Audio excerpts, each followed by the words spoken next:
Eh, Assalamualaikum warahmatullahi wabarakatuh. Selamat sore. Izin sebelumnya untuk memperkenalkan diri. Nama saya Karim Abdul Aziz, mahasiswa eh, jurusan teknik komputer dari Dinas Sarana Informatika.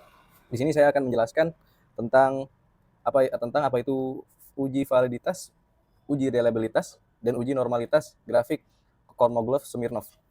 Nah, kita mulai dari uji validitas. Apa itu uji validitas? Uji validitas itu singkatnya seperti menguji sebuah pertanyaan dari instrumen yang ditujukan kepada responden seberapa masuk akal pertanyaan tersebut. Sedangkan uji reliabilitas yaitu uji yang menguji pernyataan dari instrumen, dari pernyataan-pernyataan instrumen yang ditujukan untuk responden, seberapa konsisten pernyataan tersebut. Sedangkan uji normalitas,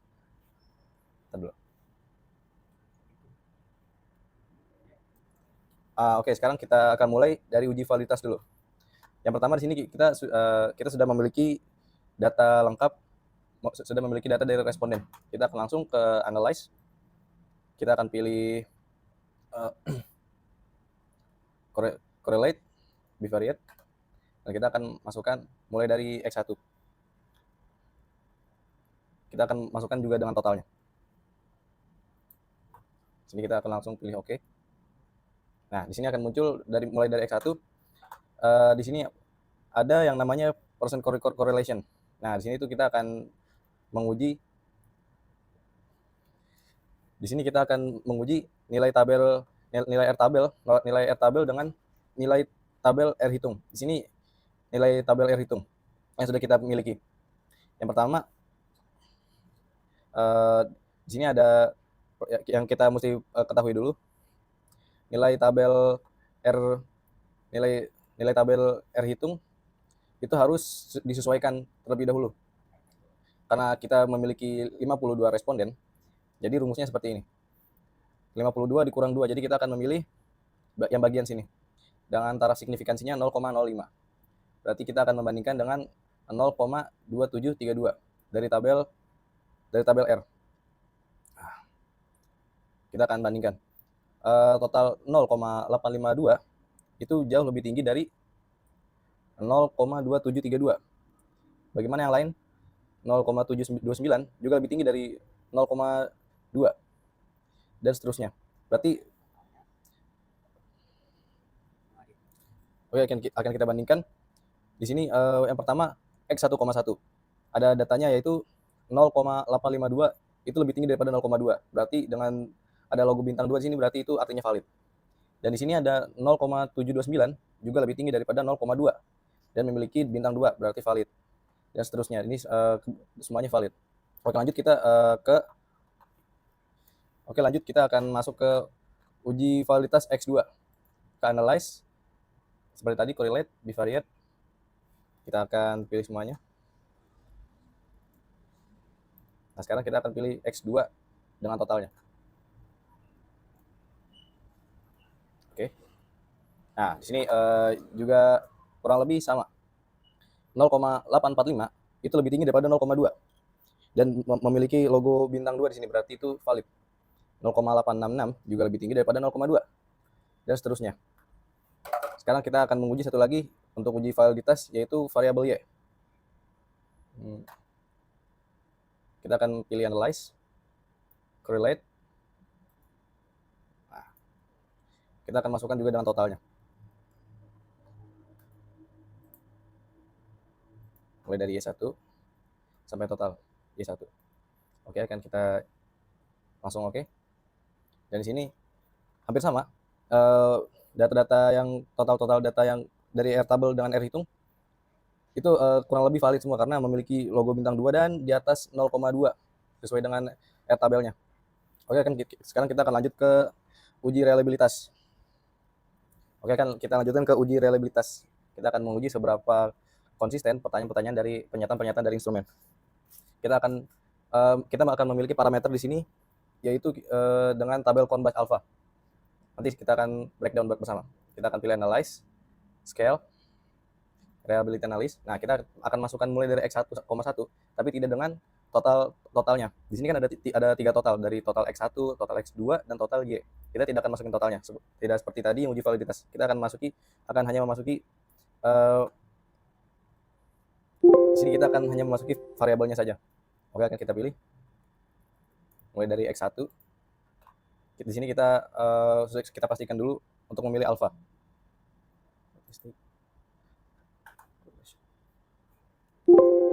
Oke, langsung saja. Nah, di sini dari 5 variabel kita mendapatkan Kornblatt alfanya 0,823. Di sini kita akan bandingkan dengan tabel Kornblatt alfa. 0,823 itu di sekitar sini antara 0,70 sampai 0,90. Berarti data yang pernyataan dari instrumen itu cukup valid, cukup reliable. Oke, kita lanjutkan ke variabel X2. Kita akan pilih analyze lagi, masuk ke scale, reliability. Kita akan make sama seperti tadi. Mulai dari X2,1 sampai X2,4. Oke. Di sini kita kita dapat dari 4 variabel, kita dapat 0,858. Nah, 0,858 sama seperti tadi. Dia itu tinggi, cukup tinggi, antara 0,70 sampai 0,90. Kita akan lanjut ke variabel Y. Variabel Y, kita akan pilih analyze, sama seperti tadi, scale, reliability analysis. Oke. Mulai dari Y1 sampai Y5. Oke. Dan sama seperti tadi, dari total 5 variabel, kita dapat 0,50, berarti tinggi, masuk kategori tinggi. Berarti seluruh pernyataan variabel ini cukup reliable yang dari instrumen ini. 3. Oke, next, selanjutnya kita akan masuk ke uji normalitas. Sebelumnya uji normalitas itu adalah untuk mengukur atau menguji seberapa normal data tersebut terdistribusi. Kita akan langsung masuk ke prakteknya. Di sini kita akan masuk ke analyze. Kita akan membuat kita akan memunculkan variabel baru dahulu, yaitu variabel residual, untuk diuji di bagian KS-nya nanti. Kita akan pilih regression linear. Kita akan masukkan variabel dependennya, yaitu variabel Y. Untuk variabel independennya kita akan masukkan variabel X1 dan X2. Lalu kita akan pilih plot. Kita masukkan dependen di bagian Y. Lalu ini di bagian X. Dan kita akan centang histogram dan normal probability plot. Continue. Oke, selanjutnya kita akan pilih di bagian save. Lalu kita centang di bagian ini. Dan continue. Lalu oke. Nah, di sini sudah muncul. Ya, ini diagram, ini di bagian histogramnya, dan ini bagian probability plotnya. Semakin mengikuti data ini semakin mengikuti garis bagian sini, berarti semakin konsisten data tersebut.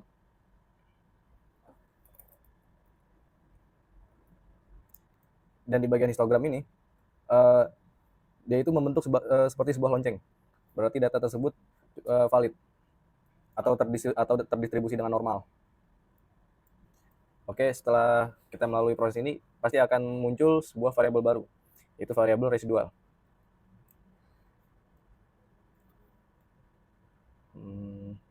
Nah, ini variabel barunya. Dan kita akan langsung menguji KS-nya. Kita akan pilih analyze, pilih non-parametric test, lalu legacy dialog, dan pilih one sample KS. Nah, di sini kita akan sebelumnya untuk menguji valid atau tidaknya one sample KS itu diukur harus lebih daripada 0,05. Di sini kita akan lihat. Kita akan masukin variabel residual baru yang tadi muncul. Kita akan oke. Dan di sini tabelnya valid. Di sini data yang kita miliki cukup valid. Karena yang kita miliki 0,2. 0,2 itu berarti lebih besar daripada 0,05. Assalamualaikum warahmatullahi wabarakatuh. Nama saya Muhammad Dafa Saputra dan saya akan lanjutkan tugas statistika kami, yaitu saya melanjutkan multikardinalitas dan heteroskedasitas. Ayo kita mulai. Jadi itu kita mulai ini. Apa itu multikardinalitas? Jadi multikardinalitas itu adalah masalah dalam regresi di dalam dua variabel atau lebih itu independen memiliki korelasi linear yang sangat tinggi dan bahkan sempurna atau sama lainnya. Jadi sangat sulit untuk menentukan pengaruh untuk masing-masingnya. Untuk masing-masing variabel terhadap variable dependent. Jadi, ayo kita mulai. Kita masuk ke analyze, regression, linear. Masukkan variable x1 independent, x2 independent juga, variable y independent juga. Udah, kita di sini udah masukkan. Kita ke analytics, oh, maaf. Kita ke analytics. Kita pencet port dan call diagnostics dan continue. Pencet, oke. Oke, di sini udah ada semuanya. Jadi ini ujinya udah sukses. Oke, jadi kita apa tahu kalau ini gejala multikulturalitas atau tidak. Kita lihat sini collinear tolerance-nya dan selective Swift-nya. Di sini kita lihat. Jadi kalau collinear tolerance-nya di atas 0,1, tapi selective-nya di bawah 10, itu tidak masuk gejala multikulturalitas. Tapi kalau collinear tolerance-nya di bawah 0,1 dan selective-nya di bawah 10, maaf, di atas 10, itu termasuk multikulturalitas. Jadi kita di sini lihat bahwa collinear-nya 0,8 dan selective-nya 1. Jadi itu kita lihat itu gejala ini tidak masuk multikardinalitas. Ayo kita lanjutkan dengan uji heteroskedasitas. Jadi apa itu uji heteroskedasitas? Jadi uji heteroskedasitas itu uji klasik yang analisis regresi itu untuk mendeteksi kesamaan variabel dengan residual model regresi di berbagai tingkat variabel independen. Jadi ayo kita mulai. Kita sekarang masuk ke analyze, regression, linear, masih sama juga. Independent Y, independent X1, X2, kita masuk ke plots. Jadi kita plots ini masukkan slice di Y dan Z di X. Kita pencet oke, continue. Kita tunggu dulu.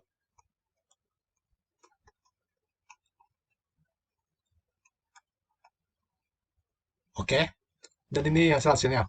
Kita bisa lihat scatter plot ini dibagi-bagi sama. Ada yang di bersama-samaan jadi sama dan ada yang ketidaksamaan yang di luar di samanya di luar sana. Oke. Jadi kita akan masuk ke metode Gleason dengan uji heteroskedasitas. Kita masuk ke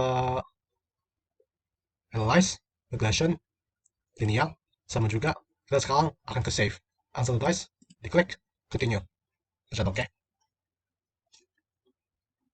Oke, udah ada. Di sini kita udah ada hasilnya, udah satu. Jadi ini udah berhasil ujinya. Dan sekarang kita akan ke transform, computer variable, masukin variabelnya ablesip. Masukkan kita ke arithmetic di sini, abs, masukkan di atas. Dan di sini tanda ini ya, masukkan answer dice. Klik, pencet ini, dan oke. Kalau udah selesai, ini hasilnya. Jadi ini ujian sukses, semuanya ini sukses, ada sheetnya.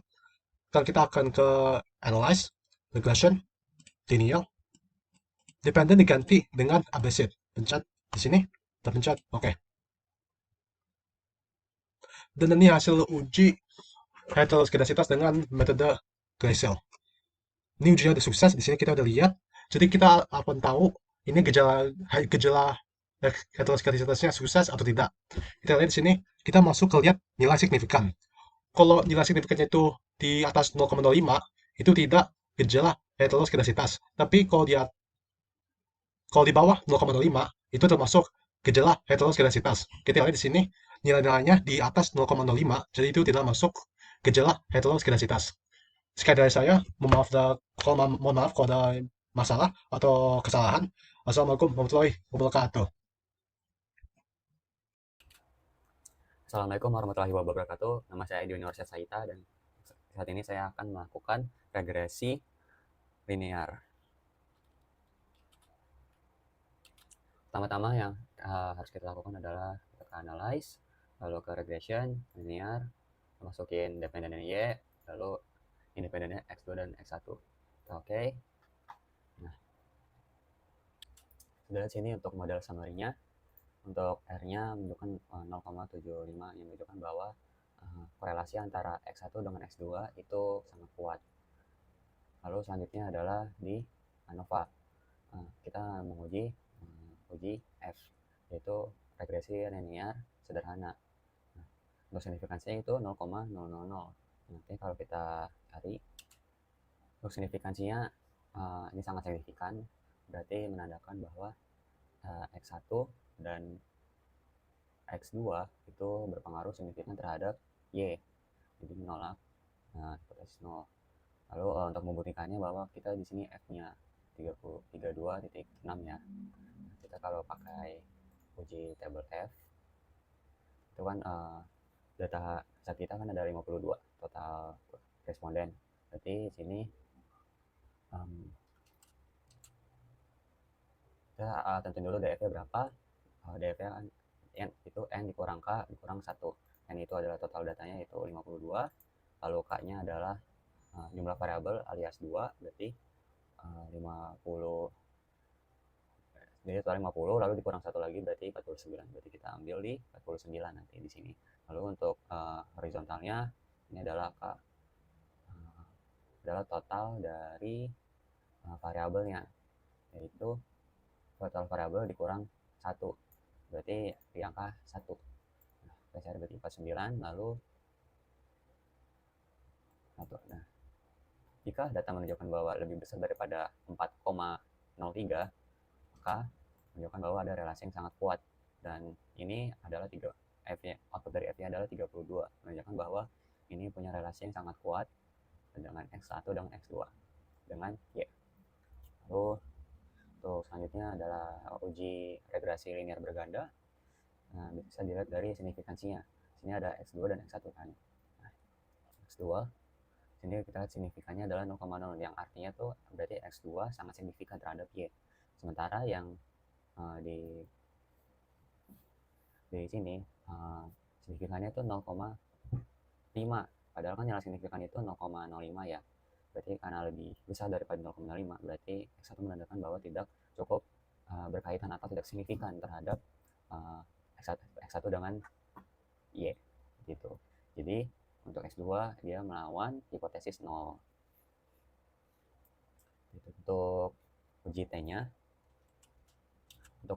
di sini kita dapat kalau untuk X2 adalah 7,8 ya. Sebenarnya kita cari dulu DF-nya. DF itu kan tadi sama 49, lalu kita ambil alfanya 0,05, jadi 49,05, dan ini dia. Jadi jika output F-nya itu lebih dari table, maka bisa dibilang bahwa variabel itu signifikan terhadap variabel Y.